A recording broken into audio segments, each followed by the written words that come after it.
Our next round is called This Is My, where we bring on a mystery guest who has a close connection to one of our panellists. So please welcome this week's special guest, John.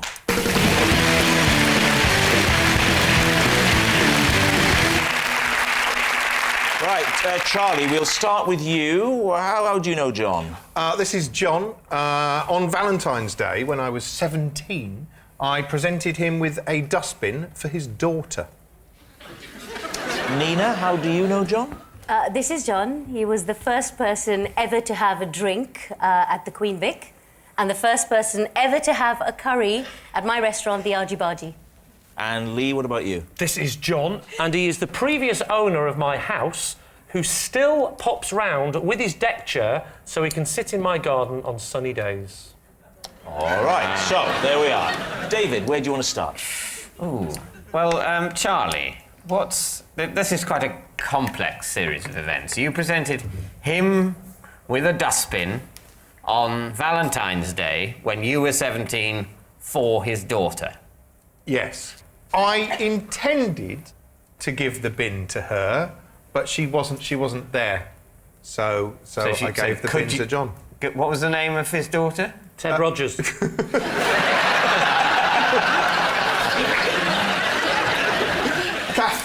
Catherine. What sort of bin was it? Like a big garden bin. OK, I thought it would be a funny Valentine's gift was to give a bin. Because it's so unromantic. Yes, but that's the clever ruse, you see. If you're a bit, you're a bit unsure of yourself, so you don't want to give a Valentine's card that says, I actually fancy you. You want to give something that sort of could make you look a bit mad.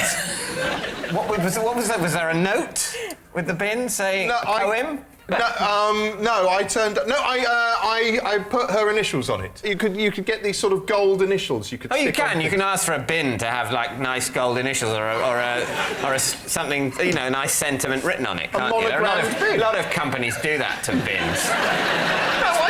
Don't be facetious. Sorry, I stuck the letters on myself. You haven't got a shred of romance in you. What was it? Was it wrapped? Did you wrap it? No, I put a red bow round it. Romantic red bow. No, you didn't. Don't mock what happened. I was really nervous that day, okay? Yeah. I was really... I can imagine while you were nervous, you were probably thinking, I don't know, is the bin the right present? I think any girl would love a bin, but you can't be sure. Oh, I'm glad my torment amuses you so much. You nasty little man. Let's move along now, I think, to someone else. Yeah. OK, so, Lee, why would you let the previous owner of your house still come and sun himself in the garden? Don't say it's because you're kind, because I know you. What's wrong with his garden? That's a sad story. When he sold us the house, he hasn't got a garden anymore. Does he live on his own? He does live on his own, in a flat. And he keeps a deck chair just for the purpose of visiting your garden? Yeah. Well, yeah, because he used to come round, and then I found out that he loved the garden, and so I sort of said, well, come round if you want to, if you want to come and sit in my garden. Sweet, but it's bollocks, isn't it? Why don't you let him leave a deck chair there? I don't tell him he has to take the deck chair, but I don't know, maybe he hasn't got any furniture.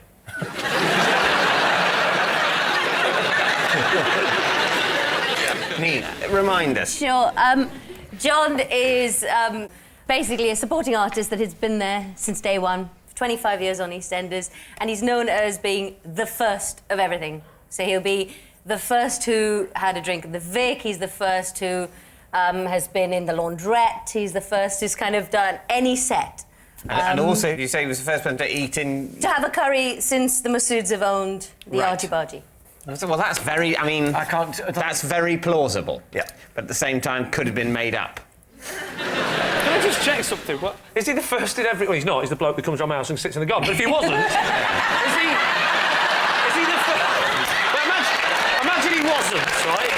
The bloke that sits in my garden for a minute. And he is. But imagine he's not, right?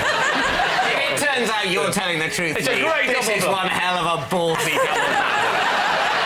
Is he the first in every set? Is he like in Doc Cotton's cupboard? Is he just stepping out? Or you mean in the public sets? No, in the public sets. So, David. Is John Charlie's dustbin dad, Nina's EastEnders extra, or Lee's friend with a deck chair? Do you watch EastEnders? Do you recognise this guy? Has anybody been in my garden? It's definitely not Lee. Charlie's is so ridiculous. Well, I don't know, but It's so absolutely up his road, isn't it? Charlie became so heated in defence of his romantic actions. Too passionate about it, really. Bless. That's what emotions are like. Yeah.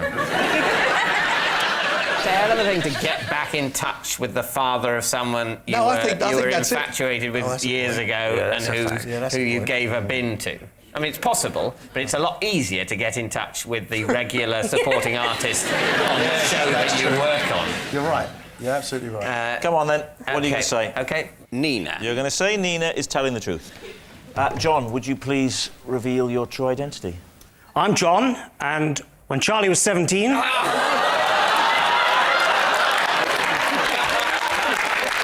He presented me with a dustbin for my daughter on Valentine's Day. Yes! And Charlie, John has a present for you tonight. You haven't seen it for 23 years, and I'm serious, it's here tonight, the actual bin.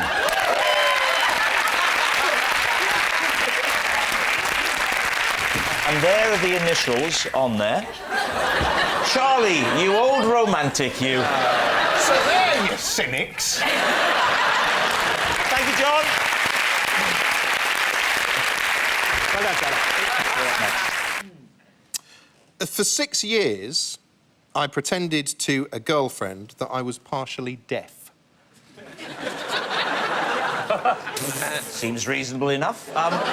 David's team, what do you think? After how many years of going out with her did this start? Shamefully quickly. Was by pretending to be partially deaf how you clinched the deal early on? Are you saying I have to use pity to attract people? I'm saying you might have used pity. I'm not above it. Did she have a very irritating habit that precipitated your going deaf? Yes, talking. She was talking about something that was very important to her, some emotional thing. Right. And she said you weren't listening to me and got very upset, started crying, and so I thought I'll lie and tell her I'm deaf in one ear. Which I did. And at that point, what you're saying to her is, I didn't hear anything because I'm deaf in one ear. I thought we were sitting together in silence. That's what I thought was happening. No, I had my attention taken up with something else, and I said it apologetically. Stroking his guide dog. Well, that's what he called it, anyway. Did you elaborate on why you were deaf in the ear after you had to go? What was your reason? I said that when I was a child, I had nearly drowned when I was like 4 in a swimming pool, and this had left me deaf in one ear. I clearly tried shaking my head, and I felt quite bad because I told the lie early on, and then I had to maintain it. So did you tell her ever after the 6 years, or did the relationship just break up and you never told her? I never told her. Right. I didn't tell her. I wrote about it in a newspaper column. That's nice. She's a Geordie, they're robust. Actually, to be fair, now that adds credence to the fact he didn't want to hear her, so... I'm just trying to put myself in the position of that woman. 6 years! You've lied. You've lied to me. A big lie. It's quite a big lie. You'd be surprised how often it doesn't come up. Now that's a big lie. And the advantage is, after telling that lie, half the times it comes up, you can pretend you haven't heard. So what do you think? So you think it's... A lie. You think it's a lie? Horrifically, I think it's true. I think it might be true. You think it's true? Charlie, is it truth or lie? It's true.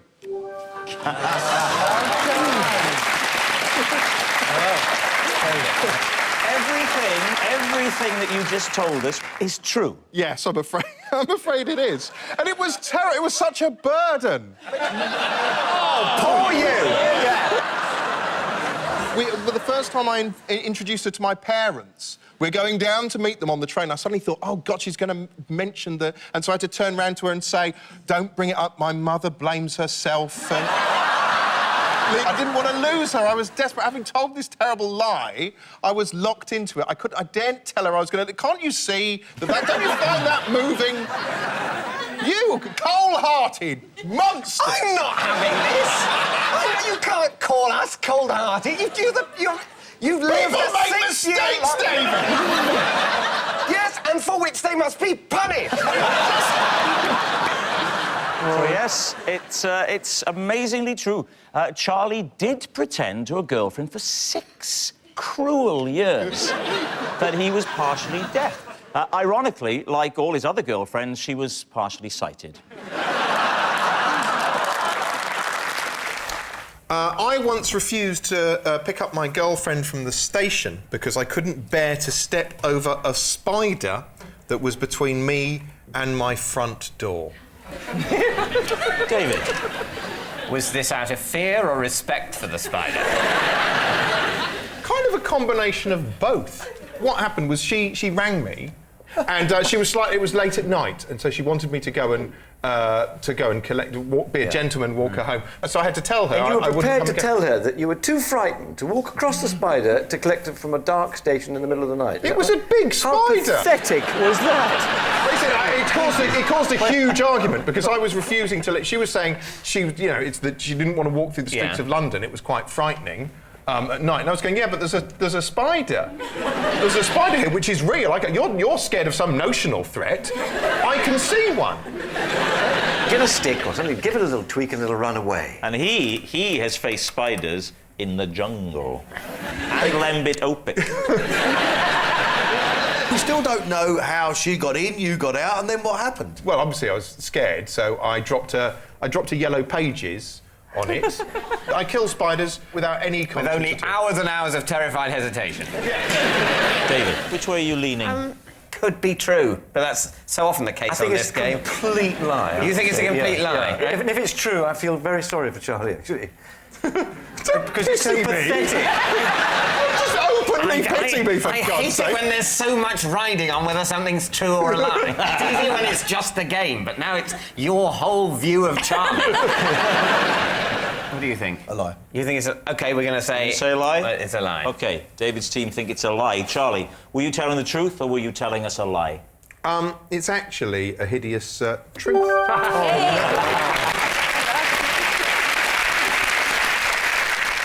I'm genuinely paralysed by fear when I encounter a spider. They're not natural. I know they are natural. You know what I mean.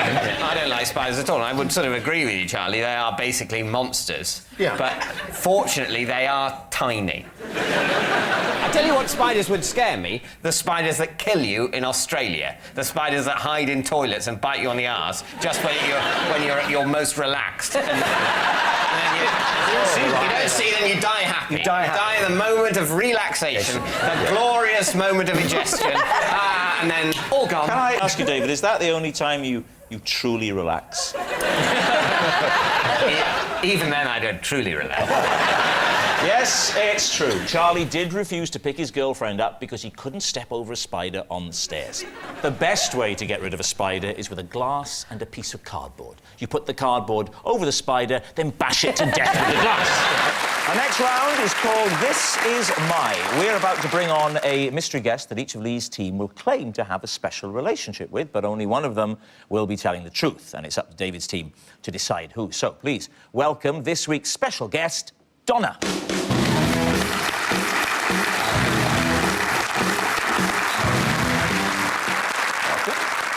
So, Charlie first, what is Donna to you? This is Donna, who's teaching me basic home maintenance. All right, Lee, what is Donna to you? This is Donna, and she saved my life when she threw me a lifebelt after I fell off my boat. OK, Michael, what is Donna to you? This is Donna. She has been my #1 superfan since she was 17. She even has a toilet seat cover with my face on it. Michael has a fan. David's team, who would you like to start with? Michael, when did you start your relationship with your fan? I have a relationship with most of my fans. How did you get to know Donna? Yeah. I've seen her at the front of crowds of audiences that have come and waited at stage doors, and you sign autographs, and you stop and you have a chat. Some shows only Donna turns up. Only Donna is there. So what makes Donna your #1 fan? Well, a number of things. I released a charity single, and so she went and bought them all in a shop and then sold them on at her school. Isn't that illegal? Open-air concerts, she'll always try and be the first down the front, so she'll go into training prior to the gig so that she can get there first. Do you have, like, a #2 fan and a #3 fan? Well, it's no. No, everyone's #1. Charlie, what sort of home maintenance tips are you being given? Very, very basic ones. My home's a mess, and I'm not very good at sort of maintaining, you know, looking after anything in my house. So an ex-girlfriend paid for me to have these lessons where I basically learned... It's basic stuff. Do you mean like how to change a plug? Yes, well, yes, that was one of the first things we did. Yes, Right. I've only, to be honest, I've only gone 3 times, and Where do you go? Where Where'd you go? Gone where? Yeah. She It's just comes in a to you, community you said. centre down the road. Are you doing it for a magazine article? No. No, I'm doing it because I'm a pathetic human being. Charlie, what is the first rule of Home Maintenance Club? You don't talk about home maintenance. Lee, tell us the story of your boating trip. Where was the boat? The boat was on the River Thames. Were you by yourself? Well, I was actually with my dog and one other person. Why does the dog come first? What? Right. Why does the dog go first? That's exactly what my wife says. Right. Why do you introduce me like that all the time, Lee? This is my dog Pickles and one other person. Who was the other person? My wife. How fast a boat is this? I'm not a boat expert. Well, it's a twin-engine, 28-foot Furline Sun Fury, and as we all know, they can go up to 45 knots, but on the Thames, as we all know, you can't break 6 knots. Just to give you an idea of how fast 6 knots is, if someone is walking beside you and you wave to them, you're committed to it for about 2 hours. Right. And how did you fall in? Well, I was actually trying to go round the side of the boat to undo the gas canister at the front so we could make a cup of tea, and I went down the side and slipped. Why didn't your wife try to save you? Yeah. She can't swim. And what's Donna got to do with it? She hasn't appeared yet in this story. Yes. Well, Donna was on another boat coming the other way, and I slipped in, and then she just threw me the ring. And she did So what? your wife, because she can't swim, also won't throw you a life belt? So what do you say? What is she? Trini? I think when Donna came in, the only person who didn't look at her was the guy in the middle. His name is Lee Mack. Yeah. Trini! He's a popular comedian. Will you stop treating me like staff? No,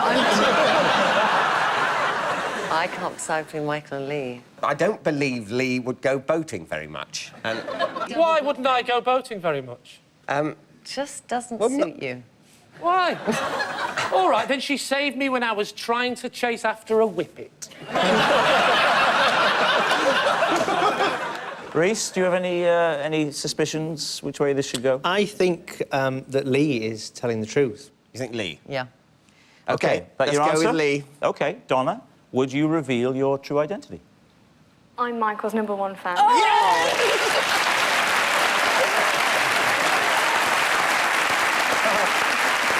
Yes. Look at this. Oh, you've got it.